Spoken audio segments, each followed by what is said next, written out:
सुनने वाले सभी साथियों को संतोष श्रीवास्तव का नमस्कार। मित्रों, ये आपने भी महसूस किया होगा कि साहित्य के, विशेषकर कविता के फलक पर एक दैदीप्यमान सितारा तेजी से उभरा है, जिसने थोड़े ही समय में अपना वर्चस्व कायम कर लिया है। जी हाँ, मैं बात कर रही हूँ डॉक्टर संजीव कुमार की। संजीव जी के साहित्य से तो हम परिचित होंगे ही। थोड़ा सा उनके इतर खूबियों को भी मैं बताना चाहूंगी। उन्होंने एम कॉम एलएलबी और बहुत सारी डिग्रियां प्राप्त की हैं। वे बजाज ग्रुप में एग्जीक्यूटिव डायरेक्टर रहे हैं और इस समय इंडिया नेटबुक्स के वे चेयरमैन हैं और प्रकाशक भी हैं वही। और सुप्रीम कोर्ट में वो अधिवक्ता हैं। वे मशहूर पत्रिका अनुस्वार के मुख्य संपादक हैं। और आप दोस्तों, आपको मैं बताना चाहूंगी कि इस बार साहित्य मेरे कृतित्व व्यक्तित्व पर आपने केंद्रित किया है। मैं संजीव जी का बहुत शुक्रिया अदा करना चाहती हूँ। आप बीपीए फाउंडेशन के संस्थापक अध्यक्ष भी हैं। आपकी अब तक हिंदी साहित्य में कुल तो नहीं कहूंगी, जहां तक मुझे मालूम है 107 हैं, आगे आप बताएंगे। प्रकाशित हो चुकी हैं किताबें, जिनमें से 14 प्रबंध काव्य हैं, 51 काव्य संग्रह हैं, 10 बाल साहित्य हैं, 7 आलोचना ग्रंथ हैं, 3 अनुदित ग्रंथ हैं, 7 प्रसंग संग्रह हैं, 15 लोक साहित्य शामिल हैं। और संजीव जी, आपको इतने वृहद साहित्य की थोड़े ही समय में रचना के लिए मैं आपको बहुत बहुत बधाई देती हूँ। इसके अलावा धन्यवाद। और भी आप जानना चाहेंगे तो सुनिएगा कि संजीव जी चूंकि कानून के अधिवक्ता हैं, कानून में हैं। आपने कानून के विषयों पर भी 36 किताबें लिखी हैं, ये बहुत बड़ी बात है। आपको महादेवी वर्मा साहित्य भारती पुरस्कार सहित 35 से अधिक सम्मानों से नवाजा जा चुका है। इस विशिष्ट उपलब्धि के लिए मैं आपको संजीव जी बहुत बहुत बधाई देती हूँ। आपके हाल धन्यवाद ही दीदी। में प्रकाशित, जो मुझे याद है, मतलब जिनको मैंने बहुत जिनको मैंने पढ़ा है, मैं उनकी चर्चा करूंगी। बाकी हम पूछेंगे आपसे कि और कौन कौन सी हैं, जिसमें है माधवी, बहुत अच्छी, बहुत अच्छा खंड काव्य है। खामोशी की चीखें तो कश्मीर पर लिखा बेहद सुंदर काव्य, मतलब संग्रह नहीं बोलेंगे, वो पूरी एक कविता है। और उसे पढ़कर कश्मीर के विभिन्न पहलुओं पर, उसके परिवेश पर बहुत बढ़िया प्रकाश डाला है आपने। आज की मधुशाला, भानुमति काफी चर्चा में है, कोणार्क भी बहुत चर्चा में है। वे एक मल्टीनेशनल पत्रकार भी हैं, प्रकाशक भी हैं और संपादक भी हैं। ऐसे बहुमुखी प्रतिभा संपन्न संजीव जी का मैं बहुत बहुत स्वागत करती हूँ। और संजीव जी, हमारे जो श्रोता हैं वे जानना चाहेंगे आपके बारे में कुछ विशिष्ट बातें। लेकिन पहले तो हम ये जानना चाहेंगे कि साहित्य सृजन में आपकी रुचि कैसे उत्पन्न हुई। धन्यवाद संतोष दीदी। ये बड़ा कॉमन क्वेश्चन है। सबसे पहले ये सवाल आता है कि कैसे सृजन की रुचि हुई। तो संक्षेप में मैं ये बताना चाहूँगा कि मेरी माँ एक विदुषी थी, और वो उनको कविता लिखने का, भजन लिखने का, या एस्ट्रोलॉजी का और संगीत का उनको बड़ा अच्छा ज्ञान था। और वो ज्ञान शायद हो सकता है थोड़ा बहुत मुझ में भी आ गया। और जी जी। दूसरा ये कि मेरे मामा श्री पंडित गोविंद प्रसाद त्रिपाठी जी कवि थे, और वो प्रवक्ता भी थे हिंदी के। तो उनकी कविताओं पर सबसे पहले हाथ लगा जब मैं 12-13 साल का था और उनके यहाँ जाया करता था। तो मैं उनकी किताबों को बड़े चुपके पढ़ा करता था, और कभी कभी ले भी आता था कि मामा जी मैं ये ले जा रहा हूँ। तो यहाँ से शुरू हुई, लेकिन 72-73 के आसपास मैंने लिखना शुरू किया होगा। लेकिन मैं अपने साहित्यिक यात्रा 1970 से मान के चलता हूँ, जब मेरी पहली कविता प्रकाशित हुई। तो पहली कविता जो हमारी प्रकाशित हुई वो थी प्रतीक्षा। प्राण तेरे प्राण की मैं एक इच्छा हूँ, द्वार पर तेरे खड़ी हूँ मैं प्रतीक्षा हूँ। ये आपकी पहली कविता ये थी? हमारी पहली कविता थी। शून्य है पथ स्नेह लत पथ देखती रथ में, प्राण तेरे वाह। का प्रण लेखती रथ में, रूप की मधुरागिनी हूँ सबल बख्शा हूँ, द्वार पर तेरे खड़ी हूँ मैं प्रतीक्षा हूँ। तो यहाँ से हमारा प्रकाशन हुआ इस कविता का, और उसके बाद फिर मैंने लिखना शुरू किया धुआंधार। इतना लिखना शुरू किया कि पढ़ाई लिखाई भी कमजोर पड़ने लगे, ध्यान ही नहीं जाए, जब देखो तब लिए बैठे कविता लिख रहे हैं। तो एक दिन हमारे पिताश्री ने जो है ना हमको कविता लिखते हुए रंगे हाथों पकड़ा। उन्होंने सारी की सारी जो लिखी हुई कविताएं थी उनको उठा करके आंगन में रखी, उसके ऊपर मिट्टी का तेल डाला, और ओ। माचिस के हवाले कर दिया। ओहो और हो। हम कारवां वो क्या बोलते हैं, बहुत गुबार देखते रहे। अच्छी। अमूमन ऐसा ही होता है साहित्यकारों के साथ उस समय। हाँ, लेकिन ये है कि कहाँ दिल जले को सुकून चाहिए, जुनून के जी। लिए बस जुनून चाहिए। तो जुनून था, लिखना शुरू किया। पहले थोड़े दिन तो नहीं लिखा। वो जहाँ पर प्रवक्ता थे इतिहास के, वहाँ की लाइब्रेरी में मेरा हाथ बहुत दूर दूर तक चला जाया करता था। जो मन में आया सो किताब उठा लाऊं, कल मैं ये ले जा रहा हूँ, ठीक है ले जाऊं। तो उस दिन मतलब पता आपका नहीं। अध्यापन बहुत ज्यादा था, अध्ययन बहुत ज्यादा था। तो आप बिलीव नहीं करेंगे, मेरी समझ में चाहे 10% भी नहीं आया हो, लेकिन मैंने चारों वेद और 16 पुराण पढ़े, ओहो हो, बहुत बढ़िया बहुत बढ़िया।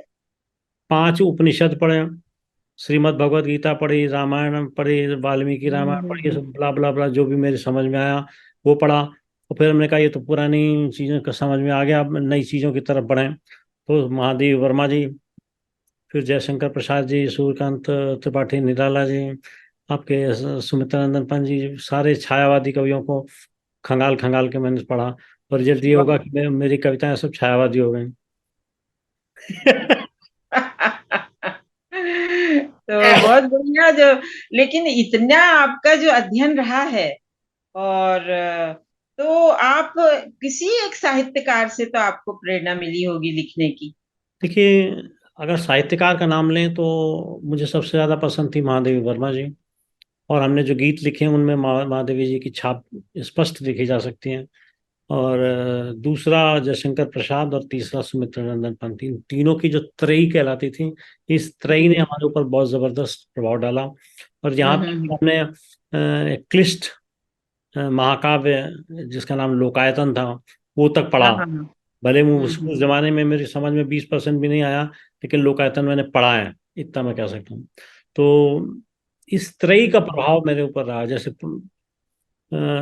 भाषा का जो निर्माल्य है वो प्रसाद जी से लिया, भावों का जो जाल है वो आप माधवी वर्मा से समझ सकती हैं। और छंद और भाषा का काफी कुछ सुमित्रानंद पंत से भी लिया। तो इन जी जी। लोगों के तीनों की प्रभाव रही। आज भी लिखता हूँ तो वो छायावादी कविता हो जाती है, शुरू कहीं से करता हूँ छायावादी कविता हो जाती है। तो इस नहीं, तरीके लेकिन से। छायावादी के अलावा भी आपके खंड काव्य और जो काव्य है वो बहुत गहन विषयों पर लिखे गए हैं, मतलब बहुत सवाल उठाते हैं वो।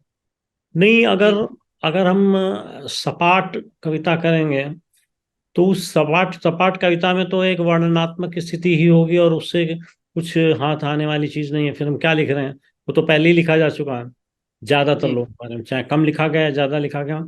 कुछ ऐसे चरित्र जरूर मेरे सामने आए हैं जिनके बारे में कुछ भी नहीं लिखा गया। हम्म। ये नहीं होगा, कुछ तो लिखा जाना चाहिए। जैसे भानुमति, दुर्योधन जी की हाँ। पत्नी के बारे में महाभारत जैसे ग्रंथ में 2 शब्द नहीं है, एक बार नहीं। भानुमति का नाम नहीं लिया गया। जी बहुत जी जी। दुखद। तो आपने अपने जो मतलब जो आपने विषय चुने हैं महाभारत से बहुत सा आपने लिखा है। माधवी भी महाभारत काल की है, भानुमति हैं, और ये सब है। माधवी पूर्व महाभारत काल की कह सकते हैं। वो ययाति की पुत्री थी, तो वैसे इक्ष्वाकु वंश में ही या कह सकते हैं उसे, लेकिन वो उसका जो काल है वो रामायण से पहले का काल है। तो हमने गुंजन लिखी, ये प्रतीकात्मक प्रबंध काव्य हैं। अंजिता है, आकांक्षा है, और फिर उसके बाद हमने चरित्र जो उठाया उनमें वासव दत्ता सबसे पहली हम्म। प्रबंध कविता थी। और अच्छा, फिर आपकी पहली प्रबंध कविता थी ये? हाँ, वासव दत्ता, जो आज की डेट वाह! में 11 भाषाओं में ट्रांसलेशन अनुवाद हो चुका है उसका। अरे वाह, क्या बात है! बहुत बढ़िया। तो उसमें अंग्रेजी से ये लेकर के, किताबें आ चुकी हैं, मतलब जो अनुवाद हुआ है वो छप चुकी हैं किताबें? हाँ, काफी कुछ छप चुके हैं, कुछ है प्रोसेस में है। तो हम्म। दक्षिण की सारी भाषाओं में, बांग्ला में, उड़ीसा में, उड़िया में, और हम्म। अभी गुजरात में नहीं, गुजराती में नहीं हुई है, बाकी डोंगरी में, छत्तीसगढ़ी में, सब में हम्म। ये अनुवाद बहुत हुआ है। बढ़िया। उसके बाद फिर हमने उर्वशी लिखी। उर्वशी की घटना दिनकर की उर्वशी से अलग है, लेकिन हम्म। लेकिन भाषा और जहाँ प्रस्तुति तक मुझे याद है, अहिल्या पे भी आपने लिखा है। अहिल्या पर हमने लिखा अश्मा। अश्मा नाम से, हाँ। अश्मा नाम से लिखा। काफी रिसर्च करी, मैं तो कहूँगा कि शायद सबसे अधिक रिसर्च मैंने इसी में करी। और देखा कि भाई अहिल्या के बारे में क्या क्या अच्छा। कहा गया, कहाँ कहाँ कहाँ किसने क्या क्या लिखा है। काफी लंबा स्टडी किया, और हाँ, हाँ, उसमें हाँ, हाँ, हाँ। उसमें जो भूमिका भी लिखी है वो 25-30 पेज की भूमिका है। सारा जो अपना रिसर्च था वो मैं उसमें लिख दिया। और जी। इसके अलावा भी जो अभी आप उसके डैशबोर्ड पर हैं या प्रोसेस में हैं, उनमें अग्नि परीक्षा, सीता की अग्नि परीक्षा, अच्छा। लंकेश्वर, ये दो महान हम्म। महत्वपूर्ण किताबें अभी जो हैं वो प्रकाशन के अच्छा। अंतिम चरण में हैं, बहुत शीघ्र आएंगी। जी। अ, ये तो आपकी खंड काव्यों की में वर्णित स्त्रियां हो गईं, और आपने इन पर बहुत मतलब एक तरह का शोध कार्य करके और खंड काव्य लिखे हैं, क्योंकि जब हम किसी आध्यात्मिक या ऐतिहासिक चरित्र को उठाते हैं तो हमें उस पर बहुत गहन शोध भी करना पड़ता है, ताकि लोगों को कोई सवाल ना सामना करना पड़े लोगों को। इसके अलावा हाँ, हमारे दर्शक जानना चाहेंगे कि आपके जो पात्र हैं वो वास्तविक जीवन से जुड़े होते हैं, या काल्पनिक भी होते हैं? मतलब आपने जो कुछ लिखा है उसमें आपको सबसे प्रिय कौन सा पात्र लगता है? देखो जी, किसी बाप को सारे बच्चे प्रिय होते हैं। और मैंने किसी किसी भी किताब के लिखने में या किसी भी प्रबंध काव्य के लिखने में मैंने कोई कोताही नहीं बरती, पूरा मेहनत करी। तो इसलिए मुझे तो सब प्यारे लगते हैं। लेकिन हाँ, जब कभी भी मैं पढ़ने जी। के लिए बैठता हूँ तो मैं कोणार्क पे अटक जाता हूँ कि ये मैंने कैसे लिख लिया। तो यूँ समझ लीजिए, शायद कोणार्क हमारे लिए एक अच्छी अच्छा। एक अच्छी उपलब्धि है। जी। अम, एक बहुत छोटा सा सवाल आपसे करना चाहूंगी, मतलब वो बहुत जरूरी है जानना कि आपने जो कविता विधा को चुना, जितनी भी विधाएं हैं, कहानी है, ये सब है, तो इसमें इस विधा को चयन करने के पीछे कोई उद्देश्य था, या आपकी अपनी पसंद थी, या कोई प्रभाव था? देखिए, इसमें कोई दो राय नहीं कि कविता का मैंने शुरू से चयन किया एक मुख्य विधा के तौर पर, और उसके साथ अपने अपना प्यार निभाए जा रहा हूँ। तो लेकिन मैं ये कहूँगा कि मेरी नज़र में, पीछे कई जगहों पर मैंने कहा भी है उसको, कि मेरी नज़र में कविता श्रेष्ठ विधा है, श्रेष्ठतम विधा है। और अगर साहित्य की बात करें तो संस्कृत के समय से भी अगर देखना शुरू करें या वहाँ पर भी नज़र डालें तो कविता ही प्रथम मिलते हैं। उसके बाद नाटक आते हैं। गद्य गद्य तो बाद में पैदा हुआ, 200-400 साल जी। बाद। तो इसलिए मैं तो ये मानता हूँ कि कविता ही प्रमुख और प्रथम विधा थी। इसलिए हमने कहा इसी के साथ मोहब्बत करना ठीक रहेगा। जी। तो कविता लिखते हुए आपके मन में कभी ये नहीं आया कि कहानियां लिखी जाएं, लघु कथाएं लिखी जाएं, या कोई संस्मरण लिखे लिखा जाएं? है, लिखा है, लिखा है। हमने व्यंग में भी लिखा है। हमारी जो कैरेक्टर हैं आनंदी बुआ, वो हमको व्यंग लिखवाती रहती हैं यदा कदा। जी। कहानी मैंने लिखी हैं, लघु कथाएं लिखी हैं जो पब्लिश भी हुई हैं। लेकिन लंबी कहानी मैं नहीं लिख पाया अभी तक। जी। शायद वो कह सकते हैं कि उतना धीरज नहीं है, या उतनी ग्राफिक माइंड में नहीं है कि हम अच्छी अच्छी कहानी को बोल सकें। तो प्रयास जारी है, लेकिन मैं चाहता हूँ कि मैं कुछ कहानी लिखूं। जी। आलोचना में एक अलग नज़ारा होता है गद्य का। आलोचना पर हमने लिखा है, 3-4 किताबें हैं मेरी। एक तो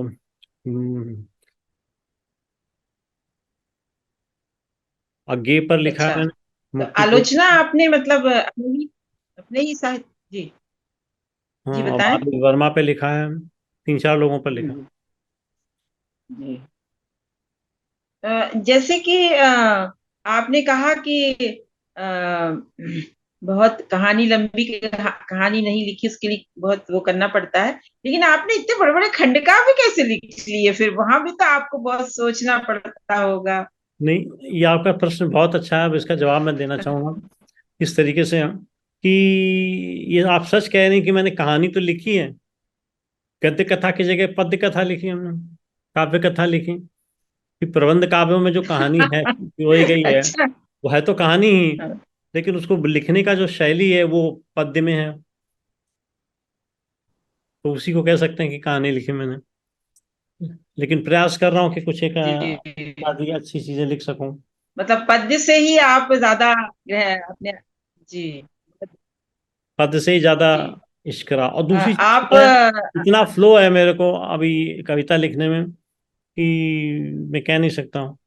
चाहे मैं छंदबद्ध लिखना चाहूँ या छंद मुक्त लिखना चाहूँ, मेरे को जो स्पीड, जो गति उसमें मिलती है कविता में, वो गद्य में नहीं मिलती। तो इसलिए मैं सोचता हूँ कि शायद वो मेरे क्या बोलते हैं ना, it's not my cup of T. लेकिन हाँ हाँ हाँ। मैं ज़रूर हिम्मत नहीं हारूंगा और लिखूंगा, गद्य भी लिखूंगा। जी, बहुत बढ़िया, हमारी शुभकामनाएं आपके साथ हैं। आप लिखें, क्योंकि आपको पढ़ना हम सबको बहुत अच्छा लगता है और बहुत अच्छा लिखते हैं आप। हम ये भी जानना चाहेंगे कि जो आपकी रचना प्रक्रिया है, उसको प्रभावित करने वाले मूल तत्व कौन से हैं? देखिए, रचना प्रक्रिया को प्रभावित करने वाले तत्व दो प्रकार से देखे जाने चाहिए। एक तो वो जो उस देश काल और वातावरण में थे, उपस्थित थे, जब वो घटना हुई या जब वो चरित्र जो है ना वो वास्तव में था, जीवित था और उसने डिफरेंट घटनाएं करी। और दूसरा ये देखना चाहिए कि जब आप लिख रहे हैं तब आपकी देश काल वातावरण की पोजीशन क्या है। जी, तो बहुत मैंने सही। इसका नाम रखा है PET. PET means political, E means economic और टी मीन्स टेक्नोलॉजिकल। सॉरी, ये पेस्ट है, PEST। और एस मैंने सोशल। तो ये 4 फैक्टर होते हैं जो कहीं भी कभी भी किसी भी जगह पर आपको प्रभावित जरूर करते हैं। और इन तत्वों का अगर आप अध्ययन करके और उनका सही रूप समझ के देश काल वातावरण के साथ पिरो के लिखेंगे, तो आपकी कहानी का एक पक्ष जरूर उज्जवल हो जाएगा और आपकी जो परिवेश की प्रभाव है वो स्पष्ट हो जाएगी। जी, जी। चलिए, बहुत ही अच्छी बातें आपसे पता लगी हैं। अब थोड़ा सा हम ये जानना चाहेंगे कि जो आजकल के लेखक हैं, आप देख रहे हैं कि बहुत अधिक लिखा जा रहा है, लेखन में कोई कमी नहीं है, किताबें भी बहुत छप रही हैं उनकी, काफी कुछ लिखा जा रहा है, लेकिन जो वित नहीं हो पा रहे हैं उनकी रचनाओं से, इसकी क्या वजह है आपकी दृष्टि में? मतलब आप इस पे क्या कहना चाहेंगे कि ऐसा क्यों हो रहा है? देखिए, गुणवत्ता का सवाल है। सरफेशियल थॉट्स आते हैं, उनके आधार पर आप कोई कविता कहानी कुछ लिख डालते हैं तो उसमें गंभीरता नहीं आती। तो ऐसी दशा में जब गंभीरता नहीं आती तो एक्सेप्टेबल नहीं होगा, पाठक उसको एक्सेप्ट नहीं करेगा। पाठक को चाहिए, वो चाहिए, और अगर उससे कम होगा तो वो उसको निरस्त कर देगा, रिजेक्ट कर देगा। तो मैं ये कहना चाहूंगा कि सबसे बड़ी समस्या नए लेखकों में ये है कि वो नाम को उजला करना चाहते हैं, काम को नहीं। और जब नाम को उजला करना चाहेंगे तो वो अपनी छवि बनाने वाले तत्वों पर या क्रियाकलापों पर ही ज्यादा ध्यान देंगे। रिजल्ट क्या होगा? समय का अभाव होगा तो पढ़ाई नहीं हो पाएगी। अगर आपने पढ़ा नहीं तो समझ लीजिए खुद को गढ़ा नहीं। जी और जब बिल्कुल। खुद को गढ़ा नहीं तो जो लिख पढ़ा है वो क्या होगा? जी, बिल्कुल सही कह रहे हैं आप। आज क्योंकि मैं ये कहता हूँ कि अगर आप एक 100 पेज की किताब लिख रहे हैं तो कम से कम 300 पेज तो कुछ ना कुछ पढ़ना चाहिए उसके बारे में। बिल्कुल बिल्कुल। आपने बिल्कुल कुछ नहीं सही। पढ़ा और किताब ऐसे ही बना करके दे दी, और प्रकाशक को गालियां जी। वालियां भी सुनाते रहते हैं सब लोग। और उसे अब वो कहाँ बेचेगा कचरा घर में जाकर। तो निश्चित रूप से वो कहता है कि भैया देखो, ये कचरा तुम हमसे ले जाना, हमें नहीं बेचना, ना हमसे बिकेगी, इतने पैसे मेरे खर्च होंगे, ये दे करके तुम अपनी किताब अपने घर पे संभालो। बिल्कुल सही, बिल्कुल सही, यही हो रहा है। तो ये और मजबूरी है प्रकाशक की किताब नहीं कोई खरीदता। मैं एज ए प्रकाशक स्पष्ट रूप से कह सकता हूँ कि पिछले 5 सालों में कविता की मुश्किल से 5 किताबें बिकी होंगी। अरे बाप, इतना मतलब इतनी कम बिल्कुल बिकी? इतना ही, बिल्कुल इतना ही है। और कई प्रकाशक तो छापते ही नहीं है कविता संग्रह वगैरह। ये नहीं छापते ना कि कौन खरीदता है। हाँ, खरीदते नहीं, वो बोलते हैं हम छाप देंगे, आप सारी खरीद लो। नहीं, हमने ये सोचा था कि नवोदित जो लेखक हैं उनको थोड़ी सी सहायता करें और लिखे, लेकिन उनकी क्वालिटी ऐसी है। जी। तो और दूसरी चीज, मुझे एक पाठक कविता को समझता कम है।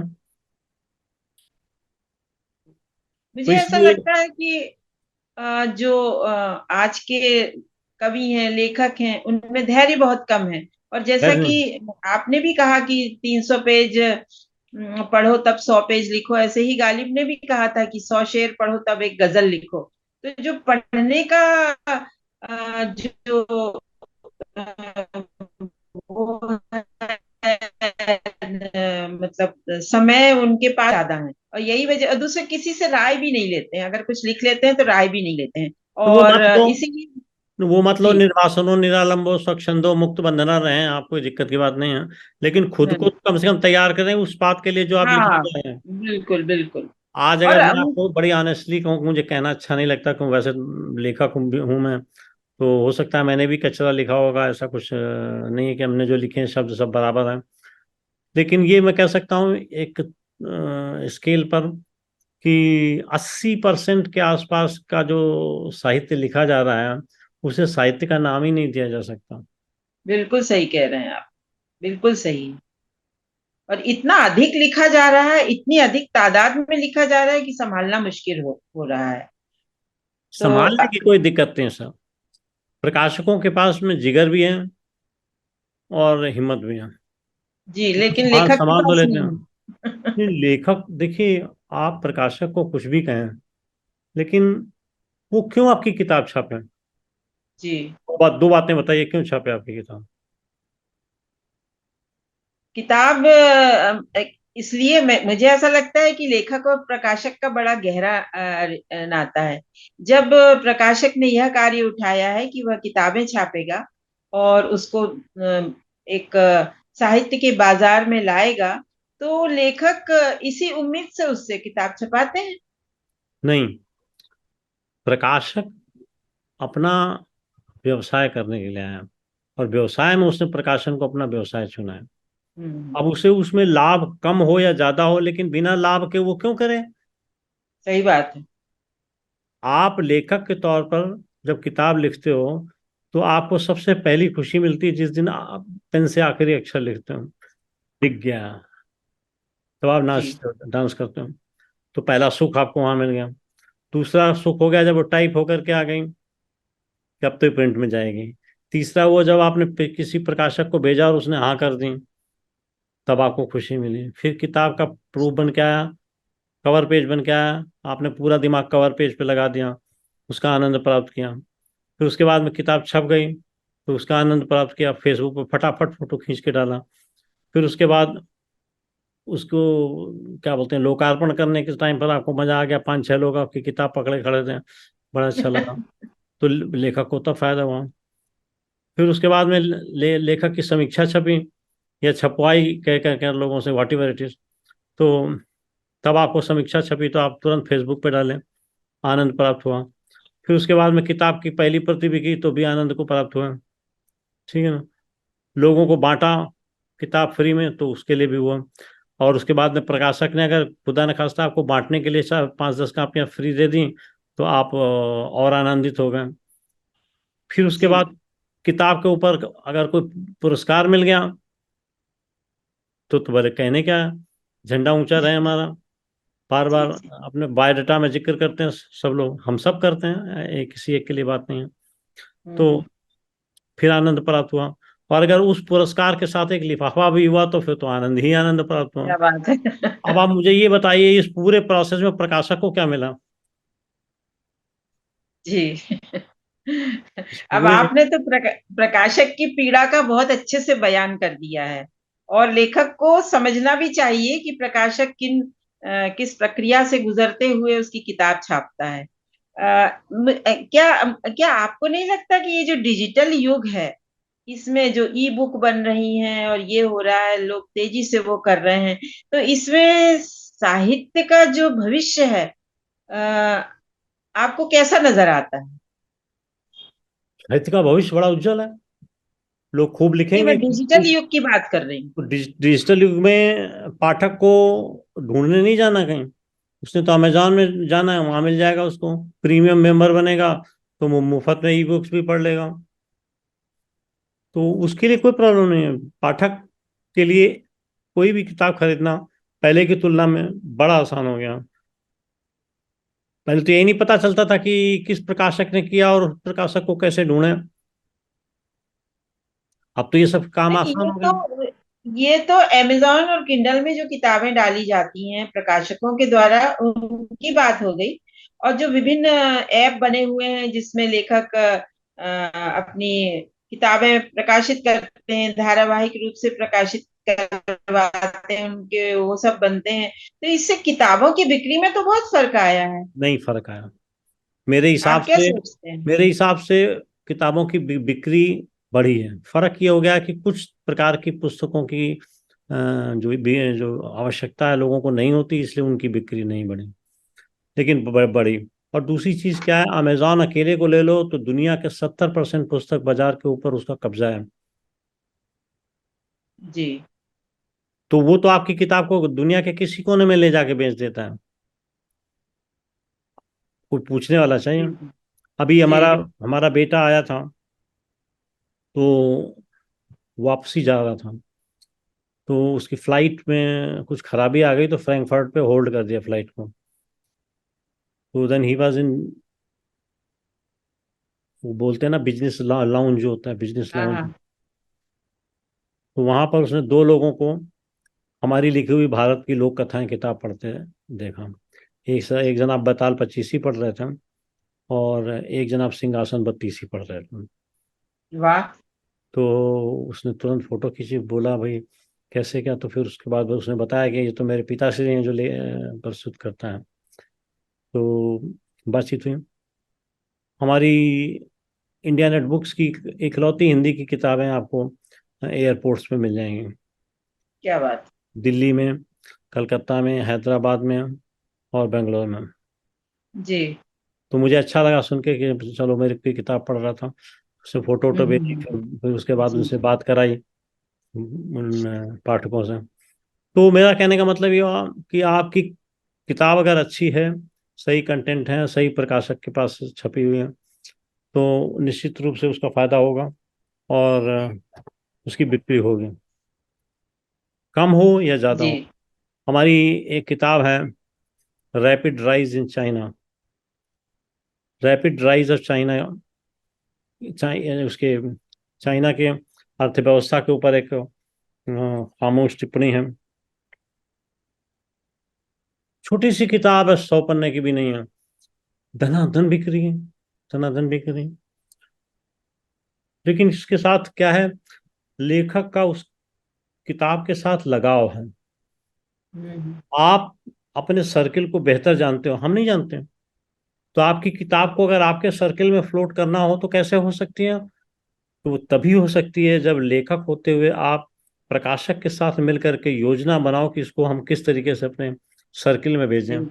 आज आप 5 किताबें ले करके रैक में लगा लेते हो, अलमारी में लगा लेते हो, रोज रोज उसकी आरती उतारते हो, उससे लेखक थोड़ी बन जाता है। नहीं, नहीं, उससे ऐसा उससे तो आपकी नहीं। क्या, उससे आपकी किताब थोड़ी ना पहुंच जाएगी।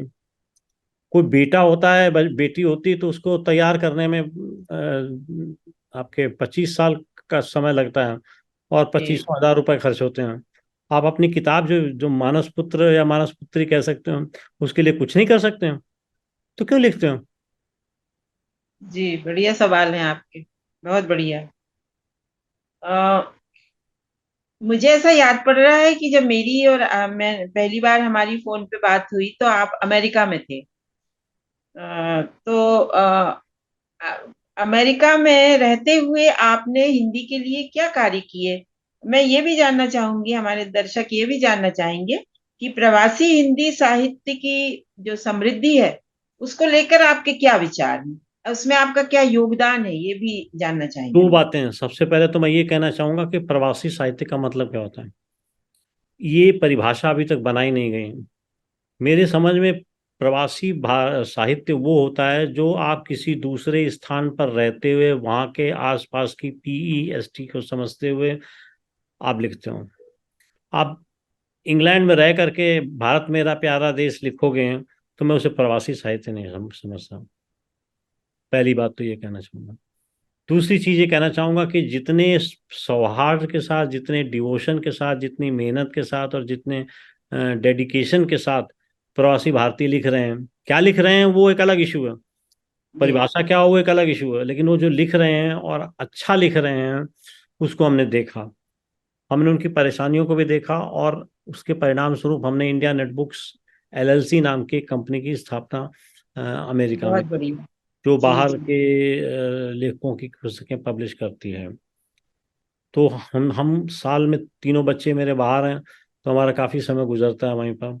तो इसलिए मैंने वहाँ से भी इस सेटअप बना दिया। जब जाते हैं तो वहाँ जी। पर भी काम तेजी में होता है और ये बैकअप ऑफिस तो हमारा है ही। तो पहला योगदान तो मेरा ये रहा। दूसरा योगदान मेरा ये रहा कि प्रवासी भारतीयों को ऊपर लाने के लिए या उनकी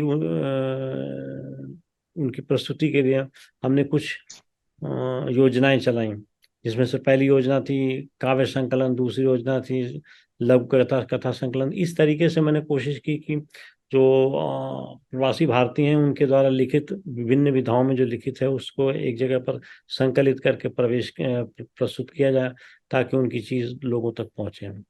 तीसरी चीज, हमने प्रवासी भारतीय संगमन के नाम से एक मंच बनाया और अनुस्वार अच्छा। मंच पर भी हम प्रवासी भारतीयों के साथ विभिन्न विषयों पर डिस्कस करते हैं, उनके साथ चर्चा करते हैं। बहुत बढ़िया। तो एक ये काम है।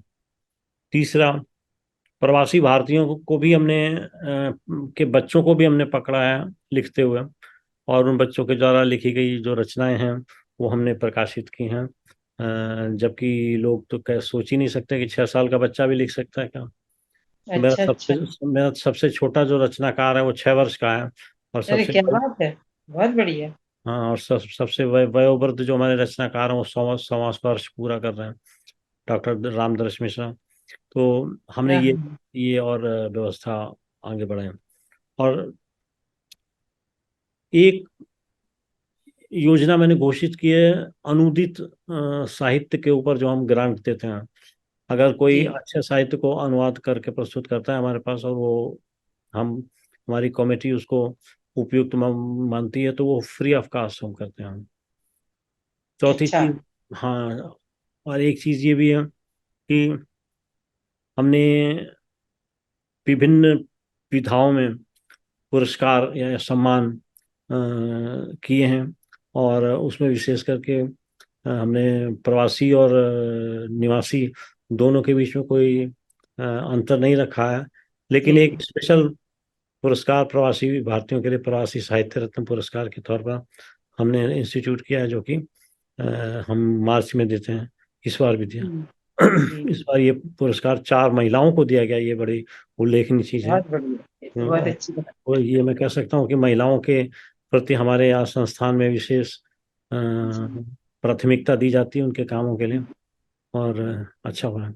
तो इस तरीके से यूँ कह सकते हैं कि हम प्रयास कर रहे हैं, जहाँ भी अधिक से अधिक सहयोग दे सकते हैं वो हम देते हैं। जी जी। आपके द्वारा ये जो विभिन्न विधाओं पर पुरस्कार दिए गए मार्च में, बहुत ज्यादा चर्चा है और आपने उसको बहुत स्तरीय ढंग से सबको आमंत्रित करके और प्रदान किया है। इस तरह का पुरस्कार रेखांकित करने योग्य है। और बहुत ही ज्यादा, मेरे ख्याल से 60-62 पुरस्कार दिए हैं आपने इसमें। 52। 82 पुरस्कार, 52, ये कोई मामूली बात नहीं है जी। 52। और बड़े शौक से लोग शामिल हुए, और मैंने बड़े आशा शौक से की लोग थी शामिल हैं। सब और हमने सबको जी। वरिष्ठों का भी ध्यान दिया, उनको भी हमें जो कर सकते थे सम्मान उनका, और जो आवश्यक है जी। वो भी हाँ किया, हाँ। और नवोदितों को भी किया, युवाओं को भी किया, और बच्चों को भी हाँ किया। हाँ। बाल वरिष्ठों का रत्नाकर भी। पुरस्कार भी जी था। जी। हाँ।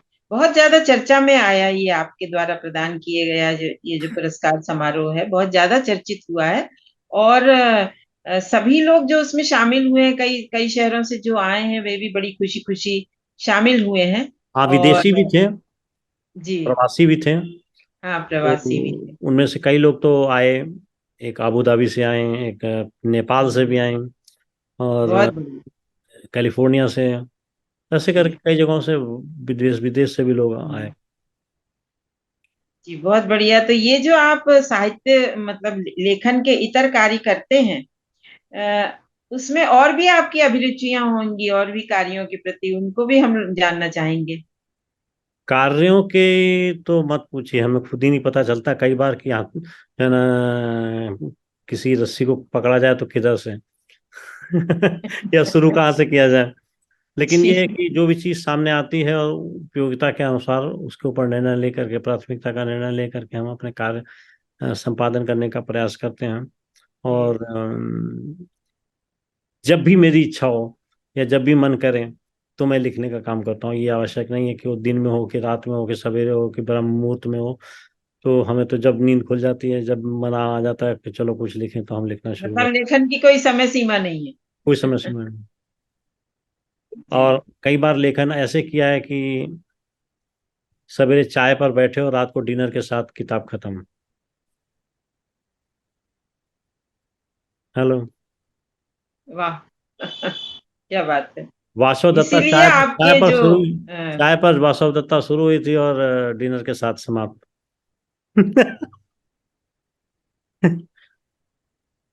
अरे वाह।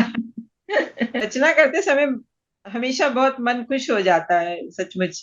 और आपने तो, आपका लेखन तो बहुत ही जबरदस्त। ऐसे विषयों को आपने मतलब उठाया, अलग अलग हट के आपके विषय हैं, एक ही विषय को लेके नहीं आप चले हैं जी। आगे। ये जी। आपके अंदर एक बहुत बड़ी खूबी है। जी, ये जरूरी है। अगर आप वही बासी खाना हमें रोज खिलाते रहोगे, वही हाँ, बिल्कुल। वर्णनात्मक प्रस्तुति हमारे सामने आती रहेगी, तो उसमें क्या नया ढूंढेंगे, क्या दिमाग लगाएंगे। तो जी हाँ, बिल्कुल। सही समय बात। के इस परिवर्तन के साथ, महाभारत काल की कोई घटना या चरित्र है तो उस समय जो था वो था, लेकिन उसकी वर्तमान परिप्रेक्ष्य में उसकी क्या औकात है, उसका क्या मूल्यांकन है, उसका क्या व्यवस्था है, वो देखना पड़ेगा, और उसे सामंजस्य बिठाना पड़ेगा दोनों युगों के साथ। जैसे आज की मधुशाला, 100 साल पहले मधुशाला लिखी गई थी, तब मधुशाला का अलग मतलब था, आज मधुशाला का जी। अलग मतलब है। तो अलग हमने मतलब। हमने जो पुस्तक लिखी है वो रुबाई टू रुबाई मैच करती हैं, और उसमें यही है कि तब क्या था और अब क्या है, जी। Then and now. जी। अ, अभी जो आप पुस्तकें प्रकाशित कर रहे हैं, उसमें कोई योजना है आपकी? विभिन्न लेखकों को लेकर कोई योजना बनाई है आपने किताबें छापने की? हाँ, कुछ हमारे ऐसे, सॉरी, कुछ हमारे इस तरीके के प्रोजेक्ट्स हैं। जैसे हमने पहला जी। प्रोजेक्ट किया था अब तक 75, जिसमें जी। 75 व्यंग्यकारों को, देश के व्यंग्यकारों की रचनाओं को संकलित करके और उसे पब्लिश किया था। तो काफ़ी अच्छा रिस्पांस गया। तो हमने 251 अंतर्राष्ट्रीय व्यंग्यकारों पर किताब छापी, 600 पेज की किताब, हम्म। जिसमें देश विदेश के सारे व्यंग्यकारों की रचनाएं हैं, उस जो प्राप्त हुई उनको सबको शामिल किया गया। आपकी भी रचना उसमें शामिल है। जी जी। उसके बाद हमने एक नई योजना सोची कि किसी कविता लिखने वाले को कौन कौन सी कविता उसके पसंद है, क्या क्या चीज़ उसको, उसकी समझ में क्या है, मतलब कैसे वो किसी चीज़ को रेखांकित करता है या करना चाहता है, इसका अवसर दिया जाना चाहिए। तो पहले हमने सोचा तार सप्तक के तरीके से हम काव्य सप्तक करें, लेकिन मुझे लगा नहीं, थोड़ा ज़्यादा जगह मिलनी चाहिए। इसलिए हमने उस योजना का नाम रखा, उस श्रृंखला का नाम रखा, कवि के मन से। तो अच्छा। कवि अपने मन से अपनी रचनाएं चुनता है, उनके ऊपर अपनी भूमिका बुनता है, और हम उसे छापते हैं। 7 लोगों की श्रृंखला में एक स्टेज होती है, स्तर होता है। तो जब 7 लोगों की पब्लिश हो जाती तब हम उसको कंप्लीट कर देते हैं। हम इसमें 2 कर चुके हैं। जी तीसरी हमारी प्रोजेक्ट जो चल रही है वो है व्यंग पर। हम जी। हम व्यंगकारों से उनके आलेख, जो व्यंग रचना नहीं, व्यंग आलेख, अच्छा। हाँ, वो इकट्ठा कर रहे हैं। कई लोगों ने दे दिए हैं, कई लोग देने का वादा किए हुए हैं, और हम चाहते हैं कि वो एक तरीके से एक समग्र के तौर पर उपलब्ध रहे। हम्म। तीसरी योजना हमने चलाई कथामाला। अच्छा। कवि के मन से कविता पर थी और कथामाला कहानियों पर है। तो जी उसका उसमें इंडिविजुअल है मेरी कहानियां करके। और कथामाला माला का जो पहला पुष्प है वो 12 तारीख को लोकार्पित किया गया था, जिसकी जी। कथाकार थी चित्रा मुदगल,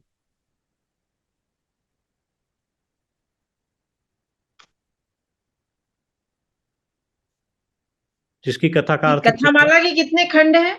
कथामाला टोटल 30 पुस्तकें आएंगी उसके अंदर, जिसमें अच्छा। से इसमें से हमने 20 का एलोकेशन महिलाओं के लिए किया, महिला कथाकारों के लिए किया, और जी 10 पुरुष कथाकारों के लिए। तो ये एक प्रोजेक्ट चल रहे हैं।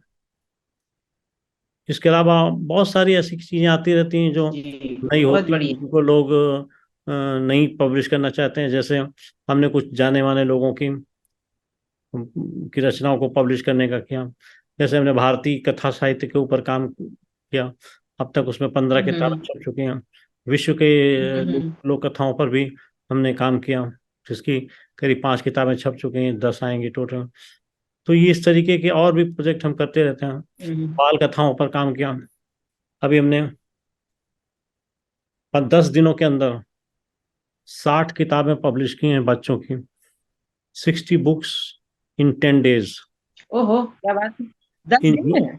हाँ, in joint venture with Jawaharlal Nehru बाल जी। साहित्य अकादमी, क्या बात है, बहुत बढ़िया। साथ संयुक्त उपक्रम है। अभी उसका लोकार्पण हुआ अभी 25 तारीख को। तो इस तरीके के कार्यक्रम हम करते रहते हैं जो नई व्यवस्था में होते हैं या कुछ नया दिखे। जैसे हमने जी। 45-50 साल की उम्र के एक लेखक की रचनावली छाप दी। हम्म। तो कमल किशोर गोयनका जी कहते हैं कि इतना जिगर कहाँ से आया कि इस उम्र में छाप दें। प्रकाशक ने तो एक नया रास्ता खोल दिया है। आपके अंदर गजब का, क्या बोलना चाहिए, जज्बा है, जो आप ये सब सोचते हैं और करते हैं। अ, एक एक प्रश्न मैं आपसे पूछना चाहती हूँ कि जो हिंदी साहित्य के पाठकों की जो संख्या है, उसको कैसे बढ़ाया जाए? एक प्रकाशक के नाते आप क्या उसमें सुझाव दे सकते हैं? देखिए, मैं प्रकाशक भी हूँ और लेखक भी हूँ। दोनों अनुभवों के आधार पर मैं ये कह सकता हूँ कि किसी भी हालत में आपकी पुस्तक बाजार में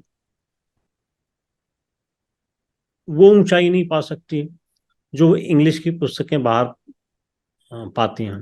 2-2 करोड़ किताब की बिक जाती हैं। एक तो भाषा का फर्क है, दूसरा आपकी जो अभिलाषा है उसका भी फर्क है।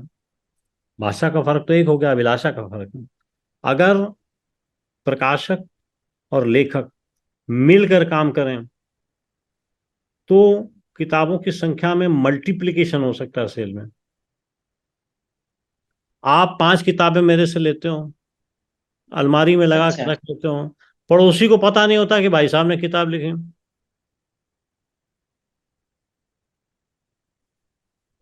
चाहिए ये कि पड़ोस के 2-4 लोगों को बुलाइए, एक छोटी सी गोष्ठी कीजिए, कोई एक आदमी आए आपके बारे में कुछ बोले और आपकी किताब का लोकार्पण हो पड़ोसियों के बीच। बहुत से ऐसे लोग हैं जो पड़ोसी नहीं जानते कि किताब लिखते हैं, सही बात। लिखते हैं। तो पड़ोसी ऐसे को पता लेखक, ही नहीं है कि ये लेखक है। हाँ, तो हमने पूछ दिया कि भाई साहब क्या है, तो कहते साहब शांता सुखा है। हमने कहा जय हो तुलसीदास महाराज की। बिल्कुल। ये एक बात तो सही एक है। लेखक हैं, थोड़े सीनियर हैं, नाम नहीं लूंगा। उन्होंने कुछ कुछ किताबें एक्स्ट्रा मंगवाई। हमने उनको 40% का या नहीं 30% का डिस्काउंट दे करके बिल भेज दिया। बिल था 2,000 रुपए के अंदर का। हमसे कहते हैं इसमें कुछ कम हो सकता है। हमने कहा क्यों नहीं कम हो सकता, बिल बिल हाथ में उठाइए, उसको फाड़िए और फेंक दीजिए। हम्म। उन्होंने सचमुच फाड़ा और फेंक दिया। अरे ओफो, गजब है। हम्म, ये ऐसे मेंटेलिटी जो है, मानसिकता लोगों की, यही तो संख्या कम कर रही है पाठकों की। बिल्कुल, अदरवाइज आप अपने मोहल्ले में चर्चा करें, मोहल्ले में एक छोटा हाँ सा कार्यक्रम गोष्ठी रखें, 10 10 20 20 लोगों की चाय चाय समोसे के ऊपर, आपकी किताब लोगों में जाएगी, आपके बारे में लोगों की धारणा बनेगी, जी, और वो बिल्कुल। आपका आपका आपकी चीज खरीद खरीद के पढ़ेंगे भी। हाँ हाँ, बिल्कुल। तो ऐसे बहुत सारे प्रयास हैं जो ज्वाइंट, यानी संयुक्त रूप से किए जा सकते हैं दोनों लोगों को मिल करके। जी, वो नहीं करने को तैयार है तो क्या कर सकते नहीं करते हैं, सही बात। ध्यान ही नहीं देते ना कि वो किताब को कैसे, प्रकाशक ने छापा है तो लेखक उसको कैसे प्रमोट करे। हैं। वो नहीं, लेखक का ध्यान नहीं सारा देते। जोश, जितना उसके लिखने और पढ़ने में और छपाने में जोश था, वो सारा सारा हम्म, जोश फेसबुक के ऊपर किताब की कवर पेज और किताब हाँ, किताब छप गई की सूचना देने के बाद समाप्त हो जाता है, बिल्कुल जैसे गुब्बारे से हवा बिल्कुल निकल जाती है। बिल्कुल बिल्कुल। और वो इतिश्री कर लेते हैं, बस बस वहां वही खत्म, कर फेसबुक पे आ गई, डाला, हो गया। उनका काम खत्म। ये चाहे चीज कोई इसको देखे या पढ़े, कुछ नहीं। कुछ नहीं। तो ये सब मेंटेलिटी, मानसिकता तो हो गई है लोगों की, इसमें कोई शक नहीं है। और यही वजह है कि हमको पाठक नहीं मिल रहे हैं हमारी किताबों पर। चलिए, मैं आपसे बहुत सी जानकारियां हमारे श्रोताओं को मिल गई हैं, आपसे आपके बारे में जानकर बहुत अच्छा लगा है। और आप इसी तरह लिखते रहें, ये तो हमारी दुआ है। लेकिन आप भी तो कुछ जो कहिए तो उनको अच्छा लगेगा, अपनी तरफ से कुछ संदेश देना चाहें तो। संदेश हम यही देना चाहेंगे, पाठकों को भी और लेखकों को भी। लेखकों को ये कहेंगे कि लिखना आवश्यक नहीं है, लेकिन कुछ तो गुणवत्ता मेंटेन कीजिए। शून्य गुणवत्ता के ऊपर आप लेखक बने रहोगे तो ना आपका पता चलेगा ना आपके लेखन का। जी, इसलिए आगे बढ़िए, किताबें पढ़िए, स्वयं को लिखने के लिए गढ़िए, और फिर देखिए आपको कितना मजा मिलता है। जी, पाठकों को मैं ये कहूंगा कि कितनी भी खराब से खराब खराब पुस्तक हो, उसमें ऐसा नहीं हो सकता कि आपको शून्य प्राप्ति होगी, कुछ ना कुछ अवश्य प्राप्ति होगी। और अगर आप ऐसी चीजों को पढ़ेंगे नहीं, तो उनके बारे में कुछ कहेंगे नहीं, तो सुधार कैसे होगा। इसलिए मैं कहूंगा कि सब प्रकार की रचनाओं को पढ़िए, और उसके लिए एक आवश्यक चीज ये है कि सबसे पहले अपना जो मंथली बजट बनाते हैं, उस मंथली बजट के अंदर किताबों की परचेज का प्रावधान रखिए, चाहे 100 रुपए का रखिए, एक ही किताब खरीदिए, कोई बात नहीं, लेकिन प्रावधान रखिए। बिल्कुल उसी तरीके से जैसे आप वाईफाई के लिए प्रावधान रखते हैं, जैसे आप मोबाइल के लिए उसके पेमेंट के लिए प्रावधान करते हैं बजट के अंदर, तो 100 रुपए, 200 रुपए, 500 रुपए, जितनी आप समझें वो जरूर करें, और उसकी किताबें लाएं। अगर घर में बच्चे हैं तो बच्चों की किताबें लाएं, और उनको पढ़ने की आदत डालें। जब तक ये नहीं करेंगे तब तक बच्चे अधकचरे पैदा होंगे, उनको हिंदी सही भी नहीं बात है। आती है और अंग्रेजी भी नहीं आती। आप उन्हें अंग्रेजी हम्म। का बनाना चाहते हैं, वो बेचारे अंग्रेजी को झेल नहीं पाते हैं, तो न इधर के रहे ना उधर के रहे। हम्म, तो ना इस उधर पर के थोड़ा लिए। विचार करें। सही बात। पाठकों से मेरा अनुरोध यही रहेगा कि जब तक आप साहित्य अपने बजट में शामिल नहीं करेंगे, तब तक वो साहित्य जो है ना आपके जीवन का अंग नहीं बनेगा। बिल्कुल बिल्कुल, बहुत बढ़िया, बहुत बढ़िया संदेश। और छोटा सा करिए, ये नहीं कि 500 1000 रुपए खर्च करना, जो आपको ठीक लगे, जितने कि आप झाड़ू पोछा वाली को देते हो उतने पैसे कर लीजिए। बिल्कुल बिल्कुल। नहीं नहीं, थोड़ा तो इस तरफ ध्यान देना चाहिए। चलिए, चलते चलते आप अपनी कोई बढ़िया सी कविता सुना दीजिए। अच्छा, अवश्य, अवश्य। क्योंकि आपका जो काव्य सौंदर्य है, वो आपके मुंह से सुनना बहुत अच्छा लगेगा। किताबों में तो पढ़ते ही रहते हैं आपको, आपके मुंह से सुनना एक अलग अनुभूति पैदा ठीक, होगी हमारे मन अवश्य, में, जरूर श्रोताओं के मन जरूर। में। जी। हमारी एक नई संकलन आ रही है, कथा जी। काव्य संग्रह आईना हो गई जिंदगी। ओके। तो ये कविता जो है ना आपके 60 दशकों का लेखा जोखा है। तो आपको मैं सुनाता हूँ। शीर्षक है आईना, और कविता इस प्रकार है। याद आए सभी बीते दिन, याद वाह। आई वो सारी खुशी, याद आई खुशी की घड़ी, आईना हो गई जिंदगी, आईना हो गई जिंदगी। हाँ वो बचपन के दिन, वो खिलौनों के दिन, खेल के दांव सब याद आते हैं अब, खिलखिलाती है मन में खुशी, आईना हो गई जिंदगी। दोस्ती यारियां, खुशियां दुश्वारियां, मिलना और छूटना, जुड़ना और टूटना, याद आती है हर वो घड़ी, आईना हो गई वाह, जिंदगी। बहुत अच्छा, बहुत बढ़िया। हाँ जी। वो ख्वाबों के दिन, वो किताबों के दिन, मीठी परियों के दिन, मद भरे पल अछिन, मीठी परियों के दिन, मद भरे पल अछिन, कैसा कैसा सफर वो हसीन, आईना हो गई वाह, क्या जिंदगी। बात है, बहुत बढ़िया, बहुत प्यार बढ़िया। का सिलसिला, साथ कोई मिला, दुनिया भी बस गई, कुछ कसक सी रही, पर मिला ना वो कारण कभी, आईना बन गई जिंदगी। वाह वाह, आईना बन गई जिंदगी, ओ बहुत बढ़िया, कमाल है।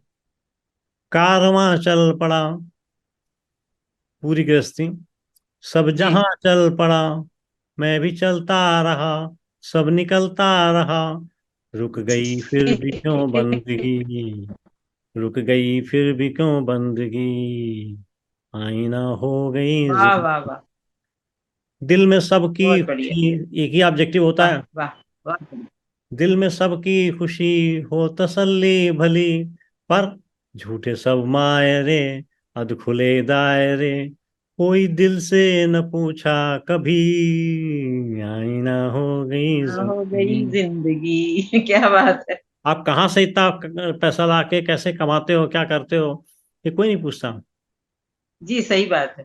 अब रुपहले पटल पर हुए हैं अटल, अब रुपहले पटल पर हुए हैं अटल, कुछ सुहाने से पल, कुछ रूहानी गजल, गीतों में ढल गई बेबसी, आईना हो गई जिंदगी। जिंदगी क्या बात है। तो बहुत खूबसूरत, बहुत खूबसूरत रचना, बहुत बढ़िया, बहुत बढ़िया।